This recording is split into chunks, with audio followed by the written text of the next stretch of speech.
Bab 146. Sander, Mile, Jovan. Siapa yang paling kuat? Pagoda kecil diam cukup lama barulah berkata, "Kamu kira ku akan sebodoh apa sampai menjawab pertanyaanmu ini?" Suara misterius itu juga sedikit tercengang. Pagoda kecil berkata dengan tenang, "Kedepannya kamu jangan menanyakan pertanyaan seperti ini lagi. Aku tidak sanggup menjawabnya, terima kasih." Suara misterius itu pun diam saja. Sekarang pagoda kecil semakin waspada. Di panggung bertarung, sosok bayangan itu sudah mundur ratusan meter. Dia melihat sekitarnya juga ada ratusan pedang. Pedang-pedang ini berasal dari dimensi sekitar, satu persatu saling menyatu dan bergerak secara misterius. Sosok bayangan itu terus mundur dan akhirnya setelah mundur ratusan meter, sosok bayangan itu pun berhenti. Lalu ada sebuah pedang yang mendadak menodong di bagian keningnya. Muka Sander sangat pucat, lalu sekujur tubuh sangatlah lemas. Menggerakkan pedang kali ini menguras banyak energi Xuan dan tenaganya. Lalu pengurasan tenaga untuk teknika menggerakkan pedang ini sangatlah besar. Jika bukan ada pil pengobatan, dia tidak mungkin bisa bertahan sampai sekarang.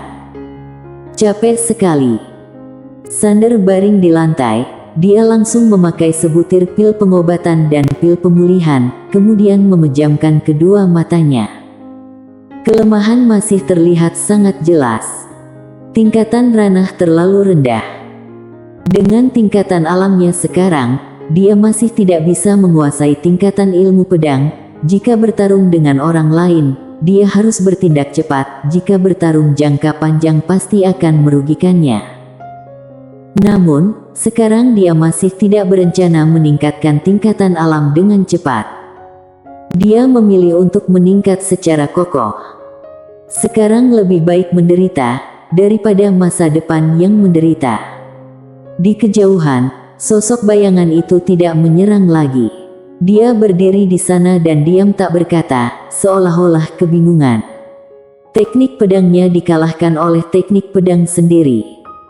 Sebelumnya, dia yang mempelajari teknik orang lain, tetapi sekarang orang lain yang mempelajari tekniknya. Sosok bayangan itu memandang Sander yang berdiri di kejauhan, tidak tahu sedang memikirkan apa.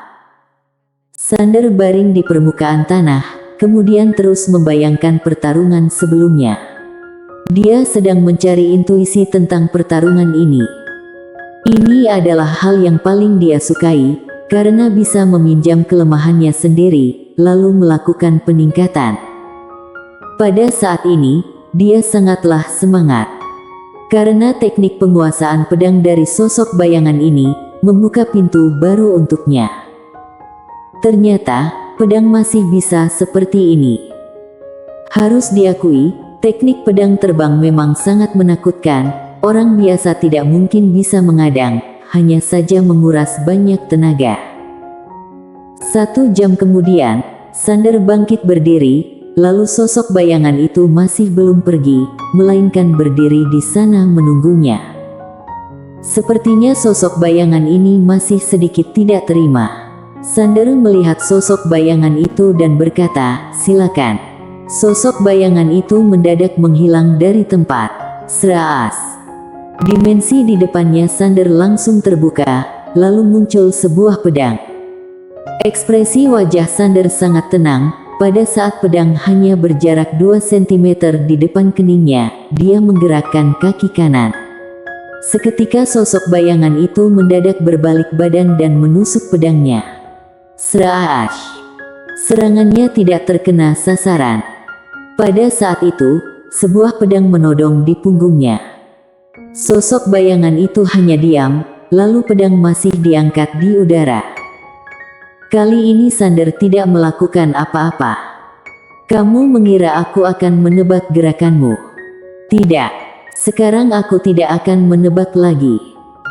Master nomor 1 dunia tidak mungkin bisa menebak pemikiran seorang pemula, karena dia mungkin tidak banyak berpikir sepertimu. Sander menyimpan pedangnya, lalu membungkukkan badan berkata, "Terima kasih." Usai berkata, dia langsung berbalik badan pergi. Sebenarnya, dia bisa menyelesaikan pertarungan ini dari awal. Namun, dia ingin melihat batas kekuatan sosok bayangan ini dan batas kekuatannya. Oleh karena itu, dia tidak menggunakan teknik itu. Ada kalanya, orang pintar mudah tertipu oleh kepintarannya sendiri. Pada saat ini, sosok bayangan itu mendadak berkata, "Tunggu." Mendengar perkataan ini, Sander tercengang dan berbalik badan ke arah sosok bayangan itu dan berkata, "Kamu manusia asli." Sosok bayangan itu menggelengkan kepalanya. Sander mengedipkan matanya dan berkata, "Jadi, siapa kamu?"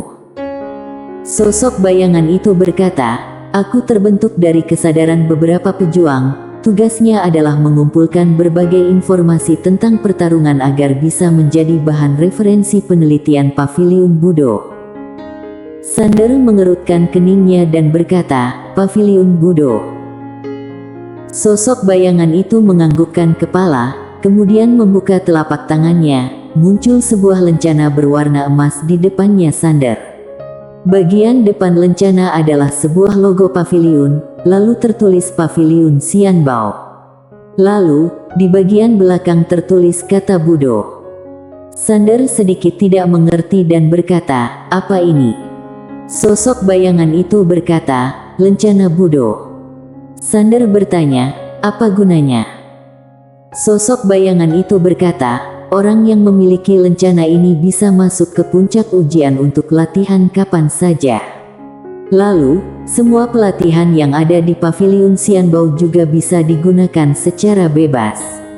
Bukan hanya demikian, orang yang memiliki lencana ini adalah tamu agung bagi Paviliun Xianbao, bisa mengambil dana di cabang Paviliun Xianbao mana saja. Batas terbanyak adalah 30 juta, lalu 1 tahun hanya 1 kali." Sander memandang sosok bayangan itu dan berkata, "Jadi, aku bisa mengambil 30 juta kristal emas dari Paviliun Xianbao setiap tahun." Sosok bayangan itu menganggukkan kepalanya, "Lia." Sander merenung sejenak dan berkata, "Aku sudah masuk daftar hitam Paviliun Xianbao." Sosok bayangan itu tercengang. Sander melihat sosok bayangan itu dan berkata, "Apa kamu boleh memberikan uangnya padaku? Aku takut jika aku pergi ke Paviliun Xianbao, mereka tidak akan memberikannya untukku."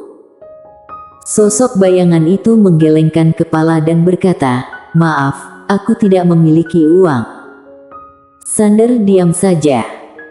Sosok bayangan itu berkata, "Lencana ini adalah milik Paviliun Budo, Paviliun Xianbao harus menaatinya." Sander bertanya, "Bagaimana jika Paviliun Xianbao tidak menepatinya?" Sosok bayangan itu merenung sejenak dan berkata, "Jika mereka tidak menaatinya, kamu bunuh saja mereka, lalu membiarkan Paviliun Budo untuk bertanggung jawab." Sander langsung terdiam. Sosok bayangan itu mendadak berkata, "Aku merasa puas bertarung denganmu. Kultivator pedang, aku berharap kamu bisa datang lagi ke sini." Usai berkata, sosok bayangan itu mulai menghilang. Sander menganggukkan kepala dan berkata, "Sampai jumpa." Usai berkata, dia berbalik badan pergi. Namun, pada saat ini, muncul getaran dimensi di pinggiran panggung bertarung, kemudian sebuah patung langsung membumbung tinggi dari permukaan lantai. Patung ini sama persis dengannya. Lalu, ada 2 tulisan besar di bawah patung itu, Sander Y. Sander tersenyum, harus diakui, Paviliun Xianbao paling pandai memikat hati manusia. Patung ini bisa berdiri di sini sudah membuat orang lain merasa bangga. Sander berbalik badan pergi. Pada saat ini, senior penjaga menara mendadak muncul di depan Sander. Sander melihat senior ini dan tidak berkata. Senior penjaga menara tersenyum berkata, "Selamat Tuan Y." Sander menganggukkan kepala dan berkata, "Kali ini aku mendapatkan hasil yang memuaskan." Setelah itu, dia memberi salam dan berkata, "Terima kasih atas bantuan senior. Jika tanpa bantuan senior, aku juga tidak mungkin bisa latihan dengan tenang di sini. Aku akan mengingat kebaikan senior ini seumur hidup." Mendengar perkataan ini, senior penjaga menara langsung tersenyum lebar. Sander berkata, "Senior, aku ingin pergi ke tingkatan dewa." Tingkatan dewa.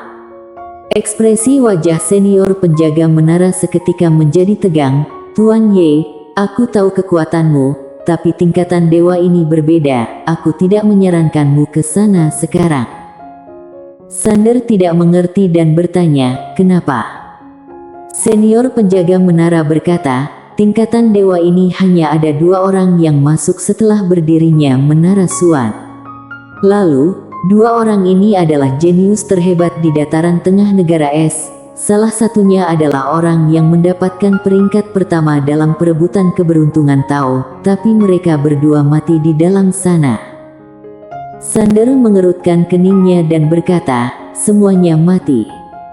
Senior penjaga menara menganggukkan kepala, ekspresi wajah sangat serius dan berkata, "Lia, pelatihan di tingkatan kaisar masih normal, tapi pelatihan dalam tingkatan dewa bisa dikatakan sangat luar biasa." Sander merenung sejenak dan berkata, "Mendengar penjelasan darimu, aku menjadi semakin semangat." Senior penjaga menara langsung tercengang. Sander berkata, "Senior, apakah kamu memiliki pil pemulihan dan pil pengobatan? Aku ingin beli." Senior penjaga menara langsung mengeluarkan cincin penyimpanan lalu diberikan kepada Sander. "Ada 10 butir pil pengobatan dan pil pemulihan di dalam ini. Kamu pakai saja dulu, jika tidak cukup, aku akan membantumu beli dari luar lagi." Sander menganggukkan kepala, lalu mengeluarkan uang. Senior penjaga menara langsung melambaikan tangan dan berkata, "Tidak perlu." Sander memandang senior penjaga menara. Senior penjaga menara pun tersenyum berkata, "Hanya pil obat saja, tidak mahal kok." Setelah itu, dia memberikan sebuah cincin penyimpanan kepada Sander. "Tuan Ye, ini untukmu juga, sedangkan masalah paviliun Xianbao, kamu tenang saja. Asalkan tidak ada yang mengetahuimu di sini, maka orang luar tidak akan tahu. Meskipun ketahuan, juga tidak apa-apa, aku akan bilang tidak tahu." Sander berkata, "Apa akan merepotkanmu?" Senior penjaga menara tersenyum berkata, "Tidak apa-apa kok." Sander langsung memberi hormat dan berkata dengan serius, "Terima kasih banyak." Senior penjaga menara itu merenung sejenak dan berkata, "Tuan Ye, kamu beneran mau pergi ke tingkatan dewa?" Sander menganggukkan kepalanya. Senior penjaga menara berkata, "Baik, aku akan membawamu pergi ke tingkatan dewa." Setelah itu, dia mengeluarkan sebuah token berwarna hitam. Setelah menggerakkan token berwarna hitam ini, dia dan Sander langsung menghilang dari tempat. Seketika, mereka tiba di langit berbintang, lalu ada sebuah pintu berwarna hitam di langit berbintang yang tidak jauh dari mereka. Tertulis kata, "Dewa," di depan pintu itu. Tingkatan dewa. Senior penjaga menara berkata, "Tuan Ya, aku tidak bisa masuk ke tingkatan ini, jadi kamu lebih berhati-hati." Sander menganggukkan kepalanya. Usai berkata, Sander langsung berjalan ke arah pintu itu. Senior penjaga menara melihat Sander yang pergi jauh dan diam tak berkata. Awalnya dia tidak ingin ikut campur masalah Sander, karena bagaimanapun juga, Sander adalah musuhnya orang Destri. Lalu, paviliun Xianbao berdiri di pihaknya orang Destri, tetapi setelah melihat kehebatan dan talenta Sander, dia memutuskan untuk taruhan. Bagaimana jika Sander bisa mengalahkan orangnya Destri? Sekarang Sander memang dalam kondisi meralat, lalu dirinya membantu sedikit maka termasuk bantuan yang besar. Jika suatu hari Sander benar bangkit berdiri, dia pasti akan mengingat orang yang pernah membantunya. Orang yang membantu dalam kesusahan akan diingat selalu. Tingkat bahaya sangat besar, tetapi keuntungan yang didapatkan juga besar. Sialan. Coba taruhan saja. Mana tahu menang. Lalu, dia menyadari Sander mirip dengan Ketua Qin, terutama bagian kening, seolah-olah muncul dari cetakan yang sama. Stella Qin, Mile Ye, Sander Ye.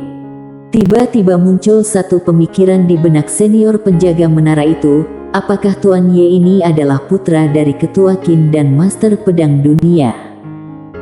Saat berpikir demikian, senior penjaga menara langsung menggelengkan kepalanya, karena ini adalah hal yang mustahil. Jika benar adalah putra dari Ketua Qin, dengan sikap Ketua Qin yang sangat menyayangi anak, kedepannya pasti akan sering muncul pertarungan di paviliun Xianbao. Setelah Sander masuk ke dalam pintu itu, tiba-tiba muncul cahaya putih. Seketika dia muncul di padang belantara yang tak berujung. Langit berwarna gelap, lalu membuat orang merasa tertekan. Pada saat ini, langit dan bumi mendadak bergetar. Ekspresi wajah Sander langsung serius lalu mulai waspada. Beberapa detik kemudian, dimensi yang berada di depan Sander terbuka. Lalu seorang wanita berjalan keluar. Saat wanita itu berjalan keluar, Sander pun terdiam di tempat dan berkata, "Kamu." Bersambung.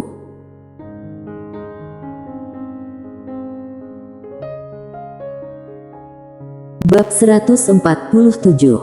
Ditakdirkan tak terkalahkan dalam kehidupan ini. Wanita yang berjalan keluar adalah wanita yang berada di dalam tombak Dewa Budo itu. Wanita ini memakai gaun putih panjang, lalu wajah sangatlah cantik, hanya saja tatapan mata sedikit tajam dan tak berperasaan. Dewa Budo. Saat melihat wanita ini, Sander sedikit tercengang, dia juga tidak menyangka senior ini akan muncul di sini. Melihat Sander, ekspresi wajah wanita itu tetap sangat datar, tidak ada perasaan apapun, seolah-olah tidak mengenalinya. Sander langsung mulai curiga dan waspada ketika menyadari tatapan mata wanita itu. Masalah sedikit aneh, mundur 2 langkah lebih aman. Pada saat ini, tiba-tiba terdengar suara pagoda kecil di benaknya Sander. Dasar brengsek, dia bukan raga asli, juga bukan roh. Dia adalah hasil jiplakan dari paviliun Budo, hanya ada kesadaran bertarung, tidak memiliki perasaan. Saat mendengar perkataan ini, ekspresi wajah Sander langsung menjadi serius. Dewa Budo. Senior ini adalah Dewa Budo. Dia tidak menyangka, paviliun Xianbao bisa menjiplak sebuah Dewa Budo di sini. Bertarung dengan Dewa Budo. Sander malah menjadi semangat, dia paling suka perasaan berada di ambang kematian. Karena saat berada di ambang kematian barulah bisa mengembangkan bakat terpendam secara besar, agar diri sendiri bisa mencapai tingkat tertinggi, lalu melampaui kemampuan sendiri. Tidak menggila, tidak akan bertahan hidup. Sander merasa sangat semangat. Pagoda kecil mendadak berkata, "Jangan senang dulu. Meskipun tingkatannya ditahan, dia juga memiliki kesadaran Dewa Budo itu, lalu dia tidak memiliki perasaan, dia benar akan membunuhmu, apa kamu tahu?" Sander menganggukkan kepala dan berkata dengan nada gemetaran, "Aku tahu. Tapi, aku juga senang, aku tidak bisa mengendalikan diriku sendiri." Tuan Pagoda, kenapa setiap kali berjumpa dengan membunuh orang atau hal yang greget, aku tidak bisa mengendalikan diriku sendiri? Terutama semangat dalam hatiku, aku merasa bangkit. Tuan Pagoda, apakah ada penyakit warisan dari keluargaku? Pagoda kecil diam tak berkata. Penyakit turunan apa? Kalian satu keluarga adalah orang gila. Pagoda kecil merenung sejenak dan berkata, kamu hanya merasa semangat saja, kalau tidak karena lajang terlalu lama, perasaan seperti itu. Kamu pasti mengerti. Suara misterius itu terdiam. Sander juga tercengang. Memang apa hubungannya dengan lajang? Sialan, Tuan Pagoda sedang menipunya lagi. Tuan Pagoda juga tidak tahu belajar dengan siapa, sangat pandai menipu dengan serius. Sander menghirup napas dalam-dalam. Beberapa saat kemudian, dia mengendalikan rasa semangat ini, lalu menoleh ke arah Dewa Budo. Dia membuka telapak tangannya, pedang di tangannya langsung menghilang. Pagoda kecil sedikit bingung, apa yang mau kamu lakukan? Sander mengedipkan mata dan berkata, pergi dipukul. Pagoda kecil kebingungan. Pada saat ini, Dewa Budo itu juga mendadak menghilang. Sander langsung membelalakkan matanya, master sekali menyerang, hasil langsung tahu. Gerakan musuh benar-benar sangat menakutkan, sangat cepat hingga tidak terlihat jelas bayangannya. Sander langsung mengangkat tangan kanannya untuk mengadang. Buff. Seketika, Sander langsung mundur belasan meter, lalu pada saat dia belum berhenti, sebuah bayangan langsung melintas di depannya. Sander langsung bergerak ke kanan. 1 detik kemudian, dia langsung terpelanting, ada tangannya menggenggam kaki kanannya, kemudian Sander langsung merasa tubuhnya menyentuh ke permukaan tanah. Buff. Permukaan lantai langsung retak. Rasa sakit dari punggung membuat Sander mengerutkan keningnya. Namun, pada saat ini, Dewa Budo langsung menyerbu dan menendang ke arah perutnya. Buff. Sander seketika terpelanting jauh. Gerakan sangat lincah, sama sekali tidak memberikannya kesempatan untuk menyerang balik. Sander langsung terpelanting belasan meter, kemudian menghantam kuat ke permukaan lantai. Saat mendarat, permukaan tanah langsung retak.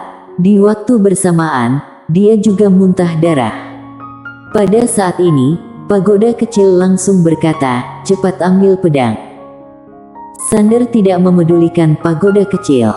Dia baru mendarat, Dewa Budo bagaikan hantu langsung muncul di depannya, kemudian langsung meninju ke arahnya. Tidak ada cahaya apapun, tetapi membuatnya merasa kekuatan yang sangat tertekan, bagaikan ada sebuah gunung yang menindihnya.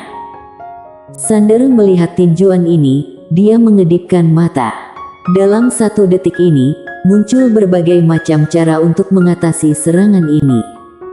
Namun, saat tinjuan ini semakin dekat, dia hanya merasa musuh tidak memberikannya kesempatan untuknya. 1 tinjuan langsung menutup semua jalan. Tak berdaya. Sander hanya bisa menggunakan kedua lengannya untuk mengadang tinjuan ini. Buff. Seketika, Sander langsung terpelanting jauh.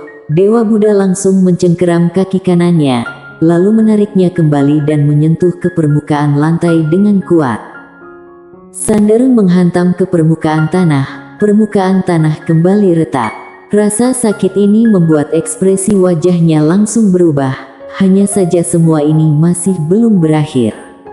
Saat menghantam ke permukaan tanah, Dewa Budo sudah menyerbu lalu menendang perutnya. Dia kembali terpelanting jauh. Saat terpelanting, Dewa Budo mendadak menyerbu lalu memukul kepalanya. Sander kembali menggunakan kedua lengan untuk mengadang pukulan ini. Buff. Terdengar suara benturan yang kuat. Sander terpelanting jauh ratusan meter, akhirnya menghantam ke permukaan tanah. Saat mendarat, dia langsung muntah darah. Pada saat ini, suara misterius itu mendadak berkata, dia sedang belajar. Pagoda kecil tercengang. Suara misterius itu berkata dengan lembut, meskipun dia menggunakan pedang juga tidak mungkin bisa mengalahkan kesadaran Dewa Budo ini. Lihat saja. Saat dia mengeluarkan pedang, mungkin ada kejutan. Pagoda kecil tidak berbicara lagi. Saat mendarat, Dewa Budo itu kembali menyerbu. Akan tetapi, Sander yang terbaring di lantai mendadak memukul permukaan tanah, lalu bangkit berdiri. Kali ini, dia tidak memilih mundur atau mengelak, melainkan menyerang balik. Bertarung. Kratak. 2 tinjuan beradu. Sander merasa tangan kanannya mulai retak, kemudian langsung terpelanting ke belakang. Lalu, pada saat ini, tangan kanan Dewa Budo mendadak menarik lengan kanan Sander yang sudah remuk ke arahnya. Di waktu bersamaan, Dewa Budo itu mengangkat lututnya. Pada saat itu, Sander mendadak mengeluarkan pedang menusuk. Akhirnya menggunakan pedang. Karena Dewa Budo yang menarik Sander ke arahnya, oleh karena itu, saat Sander mengeluarkan pedang, ditambah dengan daya tarik Dewa Budo, gerakan pedang ini sangat cepat. Buff, slash. Sander langsung terpelanting ratusan meter. Saat mendarat, sekujur tubuhnya sudah dipenuhi luka, lalu baju langsung memerah. Di kejauhan, Dewa Budo itu berdiri diam di tempat. Karena ada sebuah pedang yang menusuk ke bagian keningnya. Dengan luka membunuh musuh, Dewa Budo itu berdiri diam, perlahan-lahan menjadi ilusi dan menghilang. Sander baring di lantai, kemudian memakan pil obat lalu memejamkan kedua matanya. Pada saat ini, dia merasa semua tulang di tubuhnya sudah remuk. Pagoda kecil mendadak berkata, "Kamu tidak menggunakan pedang dari awal hanya menunggu kesempatan ini." Sander berkata, "Kekuatanku lebih lemah darinya. Jika aku menggunakan pedang dari awal, maka tidak mungkin bisa mengalahkannya. Karena dia akan mengetahui kecepatan pedangku, aku juga tidak ada kesempatan itu. Oleh karena itu, aku hanya memiliki kena pukul, mengetahui tekniknya, barulah menggunakan pedang di masa krisis, langsung memberikan serangan mematikan. Aku hanya memiliki satu kesempatan saja." Pagoda kecil diam saja. Sander lanjut berkata, "Kekuatan dan kepintarannya berada di atasku, aku hanya bisa berpura-pura lemah, agar dia tidak begitu waspada, kemudian menyerang secara mendadak. Kalau tidak, aku tidak mungkin bisa mengalahkannya." Setelah itu, dia berkata, "Berhadapan dengan musuh yang lebih kuat dari kita, mungkin berpura-pura lemah, lalu mencari kesempatan adalah pilihan terbaik untuk kita." Pagoda kecil menghela napas.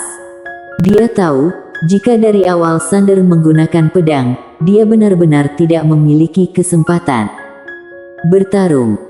Hal yang mustahil.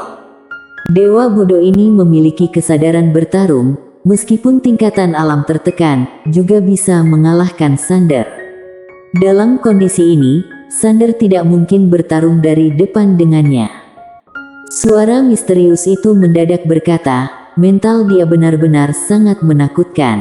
Aulanya mengira dia akan berlagak karena peningkatan tingkatan alam, tak disangka dia malah tahu jelas kekuatannya yang dia ketahui di sini, tidak berani berlagak angkuh dan meremehkan musuh, benar-benar menakutkan. Pagoda kecil berkata, "Semua ini karena bimbingan dariku." Suara misterius itu diam sejenak dan berkata, "Kamu semakin tidak tahu malu." Pagoda kecil diam tak berkata. Pada saat ini, Sander mendadak duduk di tempat, lalu berkata dengan bahagia, "Tuan Pagoda, aku tahu kenapa tadi dia bisa menggunakan satu jurus mengalahkanku." Pagoda kecil tercengang sejenak dan berkata, "Kenapa?" Sander berkata dengan semangat, "Aura, dia sudah merimkanku dari auranya. Bagaikan satu pedang menentukan menang dan kalah, satu pedangku keluar, kamu pasti akan mati." Aura ini berasal dari mana? Dari kekuatan, dari pengalaman dan kekuatan setelah melalui berbagai macam pertarungan. Saat dia menunjiku, dia sama sekali tidak takut aku akan menyerang balik. Karena saat meninju, dia sudah menebak semua kemungkinan, menutup semua jalanku. Bagaimana reaksiku, dia pasti bisa merespons. Setelah itu, Sander mengepal erat kedua tangannya dan berkata, "Tahap pemula, dari sederhana ke rumit. Saat mencapai tahap rumit, pasti akan kembali ke sederhana. Sesuatu yang rumit, pasti dimulai dari sederhana. Semuanya akan kembali ke sederhana." Boom! Tiba-tiba tombak Dewa Budo yang ada di dalam tubuh Sander langsung membumbung tinggi ke langit. Pagoda kecil berkata dengan kaget, dia sudah menjadi Dewa Budo. Suara misterius itu berkata, tidak termasuk. Pagoda kecil merasa bingung dan berkata, kenapa? Suara misterius itu berkata, sekarang dia hanya bisa disebut calon Dewa Budo. Karena meskipun dia sudah mendalami, masih belum bisa melakukannya, semuanya akan kembali ke sederhana. Sekarang dia berada di tahap rumit, bagaimana kembali sederhana, bukanlah hanya yang gampang. Perlu diketahui, tahu dan melakukannya adalah hal yang berbeda. Tapi, dia bisa menyadari hal ini saat bertarung dengan Dewa Budo, menandakan dia memiliki kepintaran yang langka. Pagoda kecil tertawa dan berkata, bagaimana juga hasil didikanku. Perlu diketahui, aku sudah membimbing ayah dan kakeknya menjadi tak terkalahkan. Selanjutnya, dia juga akan menjadi tak terkalahkan. Lia, aku merasa aku seharusnya mendapatkan satu julukan, yaitu Guru Pembimbing Tak Terkalahkan. Suara misterius itu tercengang. Pada saat ini, Sander lanjut berkata, dalam benakku, ada banyak pertarungan antar master, sebelumnya aku terus menonton ini, mempelajari mereka, tapi saat bertarung dengan senior Dewa Budo, aku barulah menyadari, selain mendalami juga perlu praktek langsung. Praktek langsung adalah jalan terbaik. Setelah itu, dia langsung mengayun tangannya dan berkata, kelihatan tinjuan yang sederhana, tapi tanpa usaha selama beberapa tahun, juga tidak mungkin seperti ini. Jadi, aku perlu bertarung, aku mau bertarung. Setelah itu, dia langsung keluar dari area dan masuk kembali. Saat masuk, Dewa Budo itu muncul lagi.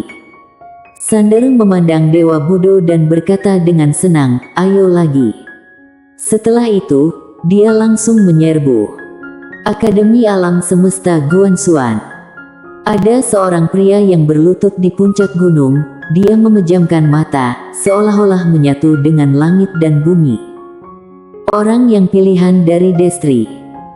Setelah masuk ke Akademi Guanxuan, dia langsung mendapatkan bimbingan terbaik dari Akademi Guanxuan. Dia mendapatkan semua aset yang terbaik. Lalu, reputasinya langsung melampaui Sander dan ketua Akademi. Dia adalah orang yang paling terkenal di Akademi Guanxuan sekarang. Pada saat ini, orang pilihan dari Destri mendadak membuka matanya. Boom! Seketika, energi yang menakutkan langsung menyelimuti langit dan bumi. Ada petir, ada api, ada angin, menakutkan sekali. Ranah puncak. Orang pilihan dari Destri bangkit berdiri. Pada saat ini, seorang pria paruh baya muncul di depannya. Saat melihat pria paruh baya ini, orang pilihan dari Destri langsung memberi salam, Guru. Orang yang ada di depannya adalah pengawas utama Akademi Guanxuan. Pengawas utama bertanggung jawab mengurus masalah pelatihan semua murid Akademi Guanxuan, kedudukannya berada di bawah dekan Akademi. Hal yang paling penting adalah, pengawas utama ini pernah masuk ke dalam medan perang ilusi, orang yang bisa bertahan hidup di sana benar-benar sangat menakutkan. Pengawas utama melihat orang pilihan dari Destri sekilas dan berkata, sudah mencapai ranah puncak. Orang pilihan dari Destri menganggukkan kepala dan berkata, Lia. Setelah itu, dia diam sejenak dan bertanya, sekarang Sander berada di tingkatan ranah apa? Pengawas utama itu menjawab, ranah penghancur ruang. Setelah mendengar perkataan ini, orang pilihan dari Destri mengerutkan kening dan berkata, masih berada di ranah penghancur ruang. Pengawas utama menganggukkan kepalanya. Orang pilihan dari Destri diam saja. Pengawas utama melihat orang pilihan dari Destri sekilas dan bertanya, apa kamu masih merasa tidak puas karena kalah di pertarungan waktu itu? Orang pilihan dari Destri menggelengkan kepala berkata, kalah, ya kalah. Tidak ada kata tidak rela. Aku memang lebih lemah dari orang lain. Aku juga berterima kasih dia mengalahkanku hari itu, kalau tidak, aku tidak akan mengetahui kelemahanku. Tatapan pengawas utama itu sangat puas, kalah dan menang tidak apa-apa, karena jalan ilmu Budo bukan hanya sesaat, melainkan masa depan. Siapa yang bisa bertahan sampai akhir adalah pemenang. Orang pilihan dari Destri menganggukkan kepala. Aku mengerti, tapi kali ini aku tidak akan kalah. Kedepannya tidak akan kalah lagi. Pengawas utama mengedipkan kedua matanya dan berkata, kamu yakin bisa menang? Orang pilihan dari Destri tersenyum, kemudian memejamkan mata dan membacakan mantra. Boom! Seketika muncul logo berwarna emas di keningnya. Saat melihat logo emas ini, ekspresi wajah pengawas itu langsung berubah dan sangat kaget. Segel Tao. Tak disangka, Segel Tao yang mengikuti Master Pedang Dunia. Setelah pertarungan tahun itu, Master Pedang Dunia mengembalikan Segel Tao kepada ketua Sekte Dao, lalu sekarang Segel Tao berada di tangan orang pilihan dari Destri. Orang pilihan dari Destri mengepal erat kedua tangan. Dia berbalik badan memandang ke langit, kemudian memejamkan kedua matanya dan berkata, aku akan menjadi dekan yang baik. Tetapi, Sander akan menjadi batu penghalang pertamaku mencapai puncak. Aku ditakdirkan akan menjadi tak terkalahkan di dunia ini. Dia akan menguasai dunia ini. Bersambung.